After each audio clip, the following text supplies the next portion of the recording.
Hello दोस्तों, स्वागत है आपका अपने चैनल CWH यूनिवर्सिटी में। दोस्तों हम लोग अब धुआंधार तरीके से कॉमन पेपर, रांची यूनिवर्सिटी का भी एग्जाम चल रहा है सेमेस्टर 1 का, जो 25-29 के सेशन वाले बच्चे हैं।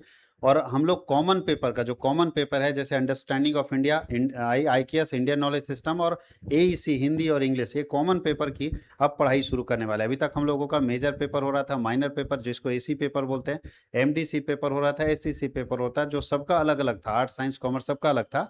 लेकिन अब कॉमन पेपर है जिसमें आर्ट्स के बच्चे, साइंस के बच्चे और कॉमर्स के बच्चे सब पढ़ेंगे अंडरस्टैंडिंग ऑफ इंडिया, IKS और AEC पेपर। ये कंप्लीट हम लोग आपको इस चैनल पर देने वाले हैं। तो अगर आप इस चैनल में नए हैं तो चैनल को सब्सक्राइब कर लीजिए, क्योंकि अभी आपका पहला सेमेस्टर एग्जाम है। अभी आपको 8 सेमेस्टर 7 सेमेस्टर और देना है, और हर सेमेस्टर में ये चैनल आपको बहुत मदद करने वाला है। और अगर कोई बच्चा ऐसा है जो चाहता है कि सर ये PDF कोर्स हमको दिख जाए, PDF कोर्स हम खरीदना चाहते हैं, तो PDF कोर्स खरीदने के लिए हमने पीछे के बहुत सारे वीडियो में बताया पूरा प्रोसेस कि कैसे आप खरीद सकते हैं। फिर भी मैं बता देता हूं कि अगर आप PDF कोर्स खरीदना चाहते हैं तो हमने कॉमन कोर्स करके ये तीनों सब्जेक्ट का, अंडरस्टैंडिंग ऑफ इंडिया, IKS और AEC पेपर का, तीनों सब्जेक्ट का वहां पे PDF डाल दिया है।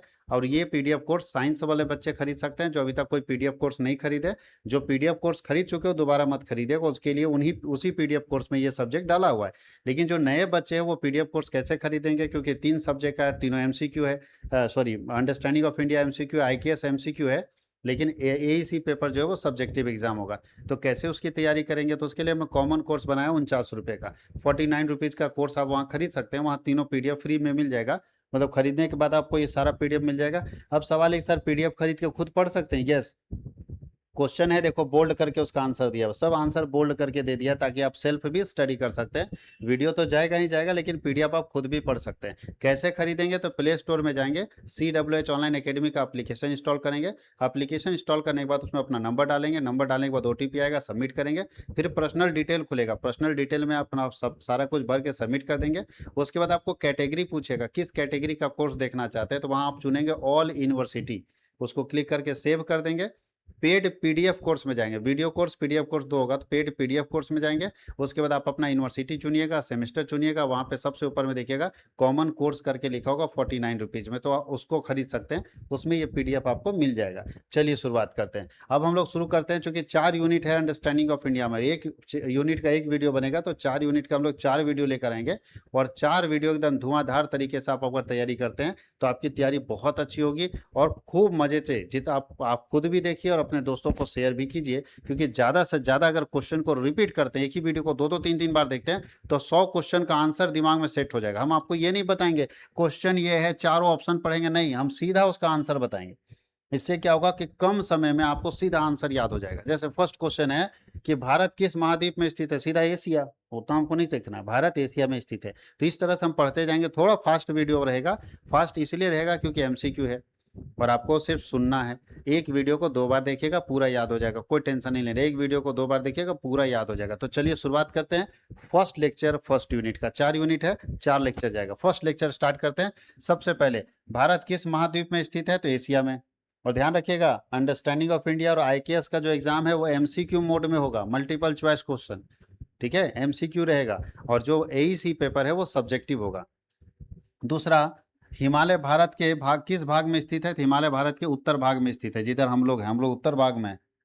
भारत के दक्षिण भाग में कौन सा महासागर है, तो हिंद महासागर है भारत के दक्षिण में। थार मरुस्थल किस राज्य में स्थित है, तो राजस्थान में। गंगा एक कौन सी नदी है, हिमालय नदी, हिमालय से निकलती है।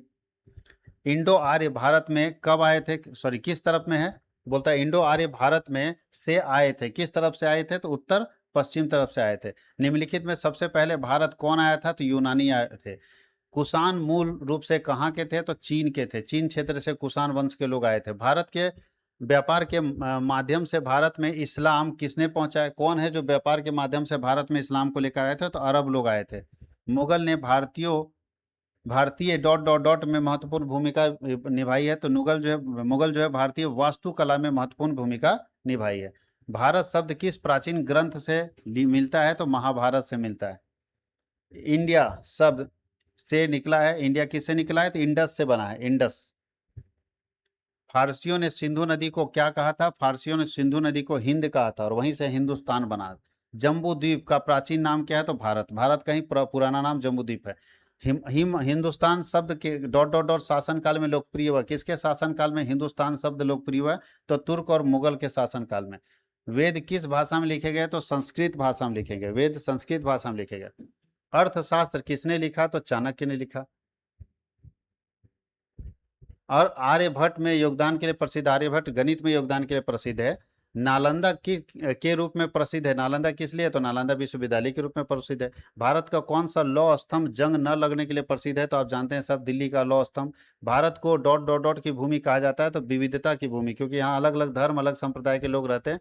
ताजमहल किस वंश में बनाया गया? तो मुगल काल में बनाया गया था। प्राचीन भारतीय चिकित्सा पद्धति को क्या कहा जाता था? तो आयुर्वेद पद्धति कहा जाता है। शून्य का आविष्कार प्राचीन समय में किसने किया था? तो भारत ने किया था, दुनिया को सबसे पहले भारत ने। गुप्त काल में भारत आने वाले यात्री कौन थे? तो फायान थे। फायान चीनी यात्री थे जो भारत में आए थे। भारत कितनी ओर से जल से घिरा हुआ है? तो सब जानते हैं, 3 तरफ भारत जल से घिरा हुआ है। दक्षिण भारत में कौन सा पठार स्थित है? तो दक्कन का पठार है। भारत की सबसे लंबी नदी कौन सी है? तो भारत की सबसे लंबी नदी गंगा नदी है। पश्चिमी घाट को भी कहा जाता है, पश्चिमी घाट को सह्याद्री भी कहा जाता है।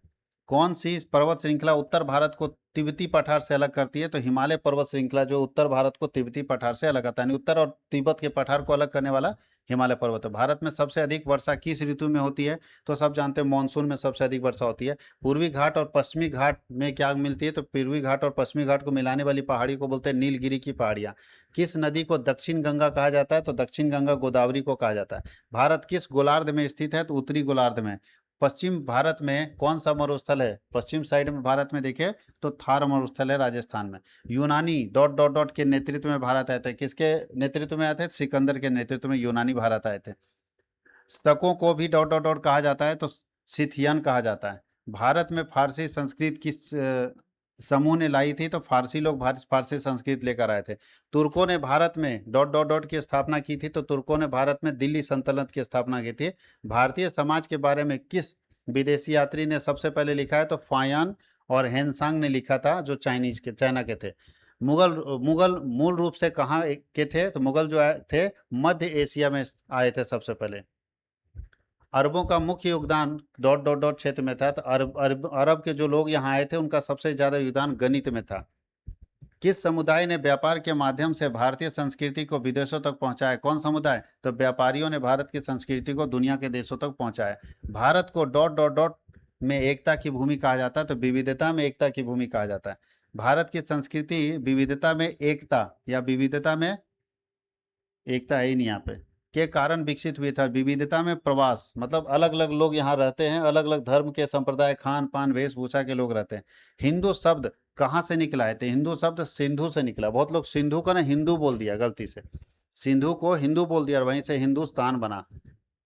प्राचीन भारतीय अपने देश को डॉट डॉट डॉट कहते थे, तो प्राचीन भारत में हमारा भारत देश जम्बू द्वीपे कहलाता है। आर्यवर्ते जम्बू द्वीपे भरत खंडे। इंडिया नाम को किसने, मतलब कौन आदमी इंडिया नाम को फेमस किया था, लोकप्रिय बनाया था? तो ग्रीक लोग। भारत का नाम राजा, कौन से राजा के नाम पर? तो राजा भरत के नाम पर है। कौन सा संवैधानिक अनुच्छेद इंडिया दैट इज भारत का उल्लेख करता है? तो अनुच्छेद 1 ही बोलता है India that is Bharat. Sindhu घाटी सभ्यता के किसके लिए फेमस था? तो नगर नियोजन के लिए सिंधु घाटी सभ्यता ज्यादा फेमस था। अशोक के अभिलेखों में कौन सी लिपि का प्रयोग हुआ है? तो ब्राह्मी लिपि। अशोक जो अभिलेख लिखे उसमें ब्राह्मी लिपि का इस्तेमाल होता है। गुप्त काल को प्राचीन भारत का स्वर्ण युग कहा जाता है। गुप्त काल को प्राचीन भारत का स्वर्ण युग कहा जाता है। शून्य की अवधारणा किसने विकसित की थी? तो भारतीयों ने विकसित की थी। यहाँ शून्य होना चाहिए, शून्य लिखा गया, शून्य होना चाहिए, ठीक है। बिहार में कौन सा प्राचीन विश्वविद्यालय है? तो नालंदा। आयुर्वेद किससे संबंधित है? तो चिकित्सा संबंधित। चरक किसके क्षेत्र में प्रसिद्ध है? तो आयुर्वेद के क्षेत्र में, चिकित्सा के क्षेत्र में। सुश्रुत को जनक कहा जाता है ऑपरेशन के, याद रखिएगा। शल्य चिकित्सा जिसको सर्जरी बोलते हैं, सर्जरी। उस अभी तो सर्जरी के बहुत डॉक्टर होते हैं, उस समय सर्जरी में सबसे ज्यादा फेमस थे सुश्रुत। कालिदास एक प्रसिद्ध कवि थे। कालिदास क्या थे? एक प्रसिद्ध कवि थे। अभिज्ञान शाकुंतलम किसने लिखा था? तो कालिदास ने लिखा था। आर्यभट्ट ने बताया कि पृथ्वी चपटी है या अपनी धुरी पर? तो आर्यभट्ट ने बताया कि पृथ्वी अपनी धुरी पर घूमती है। दशमलव पद्धति का उद्भव कहाँ हुआ था? भारत में ही डेसिमल सिस्टम आया। तक्षशिला किसके लिए प्रसिद्ध था? शिक्षा के लिए, तक्षशिला यूनिवर्सिटी। किस शासक ने बौद्ध धर्म को भारत के बाहर फैलाया? तो अशोक ने। प्राचीन भारतीय वैज्ञानिक डॉट डॉट डॉट में उत्कृष्ट थे। तो पुराने वैज्ञानिक हमारे खगोल विज्ञान और गणित में बहुत उत्कृष्ट थे, बहुत अच्छे थे। लौह स्तंभ में स्थित है, तो सब जानते हैं लौह स्तंभ दिल्ली में स्थित है। प्राचीन भारतीय साहित्य में मुख्यतः किस भाषा का प्रयोग हुआ? तो पुराना जितना भी भारतीय साहित्य है उसमें सब संस्कृत है। वेद से संबंधित है, वेद में ज्ञान और धर्म के बारे में बताया गया, उससे संबंधित है। सिंधु नदी के किनारे कौन सी सभ्यता विकसित हुई थी? तो हड़प्पा सभ्यता। सिंधु घाटी सभ्यता बोलते हैं या हड़प्पा सभ्यता भी बोलते हैं। हड़प्पा नगरों में उन्नत व्यवस्था थी। तो हड़प्पा जो सभ्यता था, जिसको हड़प्पा सिविलाइजेशन बोलते हैं, सबसे बेटर तरीका क्या था? तो उसका जल निकासी व्यवस्था, ड्रेनेज सिस्टम बहुत अच्छा था, उन्नत था। भारत में अपने अनेक गुफाएं और मंदिर किस वंश में बनाए गए थे? भारत में सबसे ज्यादा जो मंदिर और गुफा बनाया गया था, चोल शासक बनाया था, चोल वंश। अजंता गुफाएं किसके लिए प्रसिद्ध है? चित्रकला के लिए। अजंता और एलोरा दोनों चित्रकला के लिए प्रसिद्ध है। कौन सा प्राचीन ग्रंथ राजनीतिक और अर्थशास्त्र से संबंधित है? तो अर्थशास्त्र। पुराने समय में अर्थशास्त्र जो पढ़ाया जाता है उसमें दो चीज पढ़ाया जाता है, अर्थशास्त्र और राजनीति शास्त्र। भारत का पहला मुगल सम्राट कौन था? सब जानता है, बाबर। लाल किला किस सम्राट ने बनवाया था? तो लाल किला बनवाने वाले कौन थे? शाहजहां। लाल किला बनवाने वाले कौन थे? शाहजहां। तो ये हम लोगों ने यूनिट 1 का पूरा कंप्लीट कर लिया है। अगर आप चाहोगे तो यूनिट 2 भी कंप्लीट हम लोग कर लेते हैं। यूनिट 1 और यूनिट 2 एक साथ करते हैं तो 2 ही वीडियो में हम लोगों का कंप्लीट हो जाएगा। 2 वीडियो में हम लोग इसको कंप्लीट कर पाएंगे, ठीक है। और नहीं तो अलग अलग वीडियो रहेगा तो 4 वीडियो आपके पास जाएगा। तो चलिए हम लोग 2 ही वीडियो में कंप्लीट कर लेते हैं, इसको हम लोग पूरा पढ़ते हैं। यूनिट 2 हम लोग कर लेते हैं। चलिए यहाँ पे पढ़ना, the knowledge system of India. Gurukul प्रणाली मुख्यतः किस पर आधारित है? तो गुरुकुल प्रणाली गुरु शिष्य परंपरा पर आधारित था। गुरुकुल प्रणाली में विद्यार्थी किसके साथ रहते थे? गुरु जी के साथ रहते थे। पाठशालाएं मुख्यतः कहाँ होती थी? शिक्षा का केंद्र, पारंपरिक शिक्षा का केंद्र होती थी। टोल के अध्ययन के लिए क्या जाता था? तो बोलता है कि टोल के अध्ययन के लिए प्रसिद्ध थे कौन? तो कौन सा टोल का अध्ययन था? उसमें संस्कृत होता था उस समय। मकतब शिक्षा प्रदान करते थे, मकतब इस्लामी शिक्षा प्रदान करते थे। मदरसे वो भी इस्लामी शिक्षा प्रदान करते थे। मदरसों में मुख्यतः कौन सी भाषा होती थी? तो फारसी भाषा पढ़ाई जाती थी। प्राचीन भारतीय शिक्षा प्रणाली किसके विकास पर बल देती थी? तो नैतिक और आध्यात्मिक विकास पर बल देती थी। गुरुकुल शिक्षा की मुख्य विशेषता क्या थी? तो गुरुकुल शिक्षा की मुख्य विशेषता थी चरित्र का निर्माण करना। गुरुकुल में विद्यार्थी डॉट डॉट डॉट कार्य करते थे, घरेलू कार्य भी करते थे, वहां रहते थे घर जैसा। भारत में आधुनिक शिक्षा का विकास के किसके शासन में हुआ है? तो अंग्रेजों के शासन में मॉडर्न एजुकेशन सिस्टम आया। भारत में अंग्रेजी शिक्षा किसने प्रारंभ की है? तो लॉर्ड मैकाले ने। मैकाले अंग्रेजी शिक्षा लेकर आया था। मैकाले का मिनट डॉट डॉट डॉट में प्रस्तुत किया गया था। कब? तो मैकाले 1835 में अपना मिनट लेकर आया और वहीं से इंग्लिश की शिक्षा प्रारंभ होगी। वुड्स डिस्पैच को भारत में अंग्रेजी शिक्षा का क्या कहा जाता है? चार्टर कहा जाता है। वुड्स डिस्पैच जो है वो चार्टर्ड है, वहीं से शुरुआत हुआ भारत में अंग्रेजी शिक्षा। Wood's despatch dot dot dot में प्रस्तुत किया गया था तो 1854 में लेकर आया गया था। भारत में प्रारंभिक शिक्षा पर किस आयोग ने ध्यान दिया है? तो हंटर आयोग ने प्राइमरी एजुकेशन पर ज्यादा ध्यान दिया है। ब्रिटिशों ने अंग्रेजी शिक्षा मुख्यतः बनाने के लिए शुरुआत की, तो बोलता है क्लर्क बनाने के लिए। क्लर्क लोग, चूंकि वो लोग इंग्लिश बोलता था ना, तो क्लर्क मेरी बात समझ जाए इसलिए अंग्रेजी शिक्षा शुरू कर दिया कि लोग को इंग्लिश पढ़ाओ, इंग्लिश पढ़ा के बड़ा क्लर्क बनाओ ताकि मेरी बात समझ पाए। लेकिन धीरे धीरे इंग्लिश इतना जरूरी हो गया कि अब इंग्लिश के बिना देश चलता नहीं। किस अधिनियम में ने ईसाई मिशनरियों को भारत में शिक्षा फैलाने की अनुमति दी? कौन सा ऐसा कानून था जो ईसाई मिशनरी को ये पावर दिया कि आप शिक्षा फैलाइए भारत में? तो वो चार्टर एक्ट 1813 था। और वही चार्टर एक्ट 1813 के कारण देखिएगा तो पूरे देश में सबसे बड़े बड़े एजुकेशनल इंस्टीट्यूशन जो इंग्लिश माध्यम के हैं वो ईसाई मिशनरियों ने शुरू किया है। The first university in India were establish in. भारत में पहला यूनिवर्सिटी कब स्थापित हुआ था? तो 1857 में। भारत के पहले विश्वविद्यालय किन शहरों में स्थापित किए गए थे? कलकत्ता, बॉम्बे और Madras. Calcutta university, Bombay university, Madras. IIT का पूरा नाम क्या है? तो Indian institute of technology.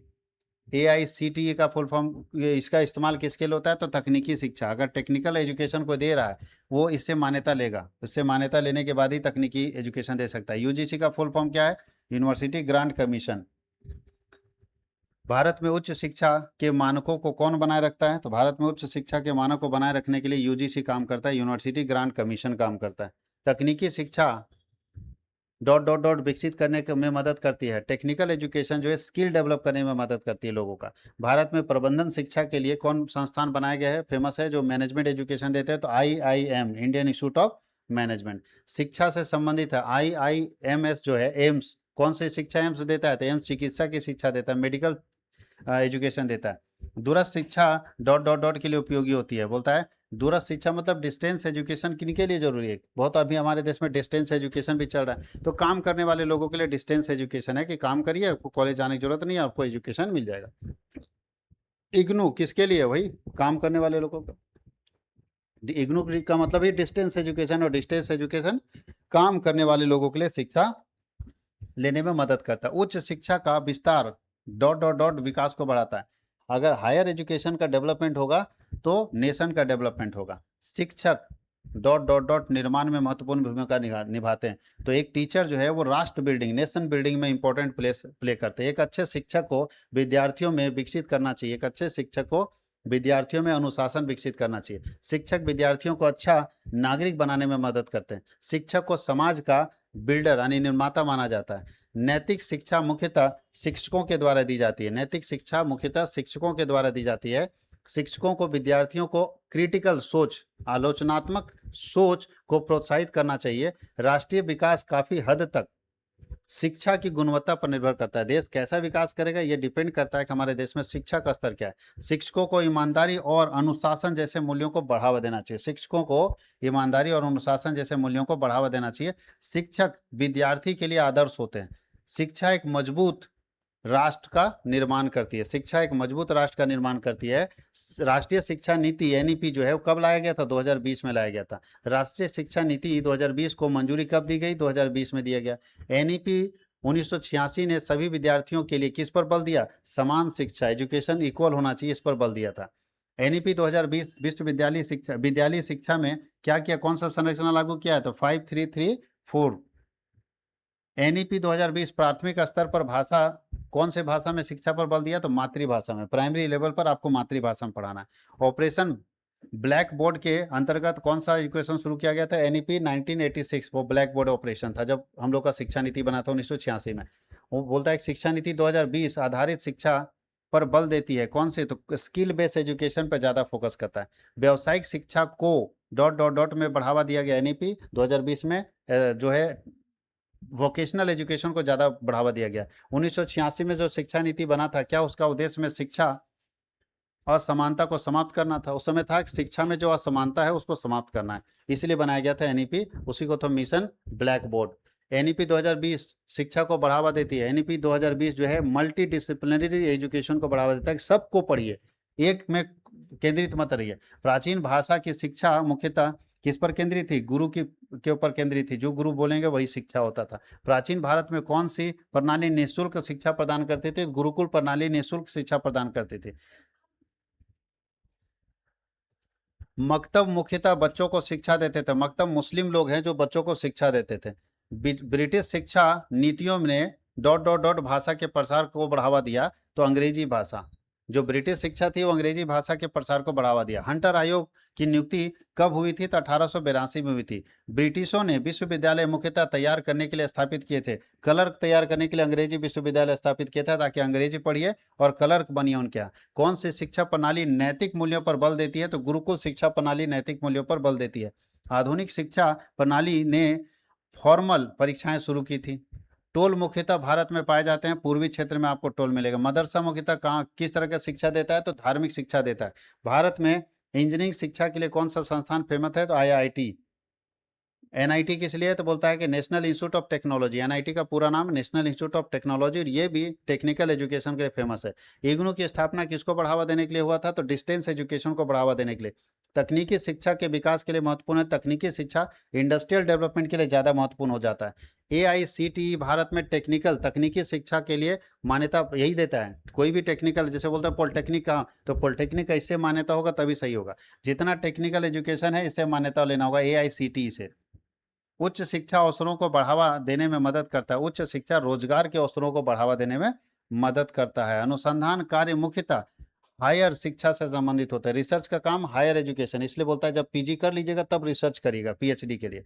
Polytechnic संस्थान टेक्निकल एजुकेशन, पॉलिटेक्निक क्या देता है? Technical education. भारत में विद्यालय पाठ्यपुस्तक कौन तैयार करता है? भारत में जितने स्कूल के बुक हैं वो एनसीईआरटी तैयार करता है। एनसीईआरटी बोलता है डॉट डॉट डॉट के दौरान डिजिटल शिक्षा अधिक महत्वपूर्ण हुआ है। कोविड-19 के समय डिजिटल एजुकेशन ज़्यादा इंपॉर्टेंट हो गया। शिक्षकों को विद्यार्थियों को डॉट डॉट डॉट की ओर प्रेरित करना चाहिए, अच्छे मूल्यों की तरफ, अच्छे वैल्यूज की तरफ प्रेरित करना चाहिए।